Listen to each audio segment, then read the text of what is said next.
नमस्कार, मैं हूं आपके साथ संदीप शर्मा और बढ़ते हैं आज की खबरों की ओर। अखिलेश यादव दलितों और पिछड़ों को साधने की रणनीति पर काम कर रहे हैं। उन्होंने अपनी रणनीति को पर्दे पर भी उतार दिया है। अब चुनौती भाजपा के सामने है, वह अब क्या करती है।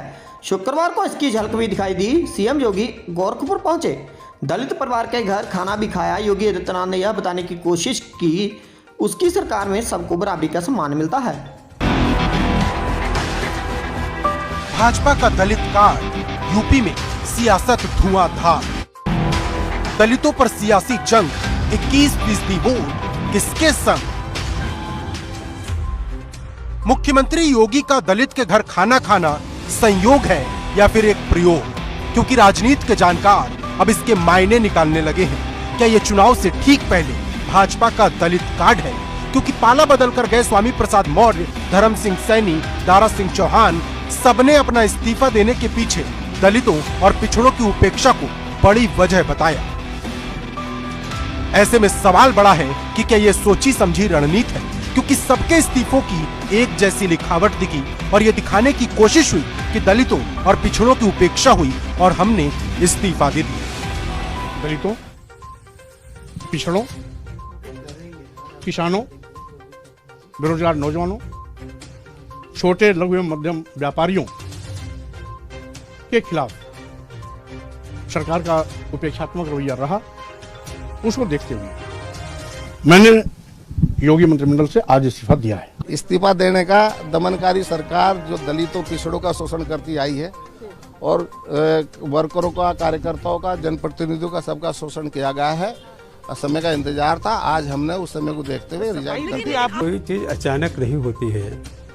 आपने देखा इस पूरे प्रदेश में जिस वंचित समाज के लोगों ने, दलित समाज के लोगों ने, पिछड़े समाज के लोगों ने, किसान और नौजवानों ने 5 साल सरकार बनाने के बाद 5 साल तक इंतजार किया कि शायद आज मुझे न्याय मिलेगा, शायद कल मुझे अधिकार के बारे में सरकार सोचेगी। जब 5 साल तक बार बार इस बात को अपने नेताओं तक पहुंचाने के बाद जब मुझे लगा कि न्याय नहीं मिल पाएगा, उनका सम्मान नहीं रह सकता है, तब मैंने इससे आखिर में फैसला लिया।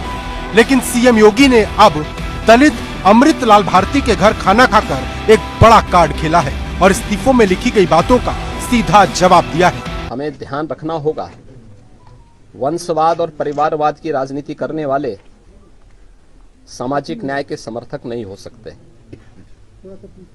दूसरा, भ्रष्टाचार जिनके जीन्स का हिस्सा हो, वे सामाजिक न्याय की लड़ाई नहीं लड़ सकते। हालांकि संक्रांति पर खिचड़ी खाने की पुरानी परंपरा है। योगी आदित्यनाथ सीएम बनने से पहले भी इस परंपरा को निभाते रहे हैं, लेकिन सवाल टाइमिंग का है।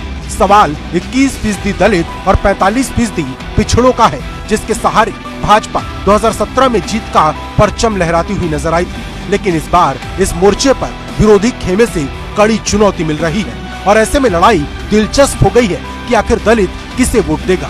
क्या वो इस्तीफों में लिखी उन बातों पर भरोसा करेंगे या फिर योगी के खिचड़ी दांव पर। वैसे यूपी में दलित वोट बैंक के दावेदारों की कोई कमी नहीं है। सबका दावा है कि दलितों के लिए जितना उन्होंने किया उतना किसी ने नहीं किया। लेकिन एक कड़वा सच ये भी है कि इतना सब करने के बाद भी यूपी में दलित वोट बैंक से ज्यादा शायद कुछ नजर नहीं आता।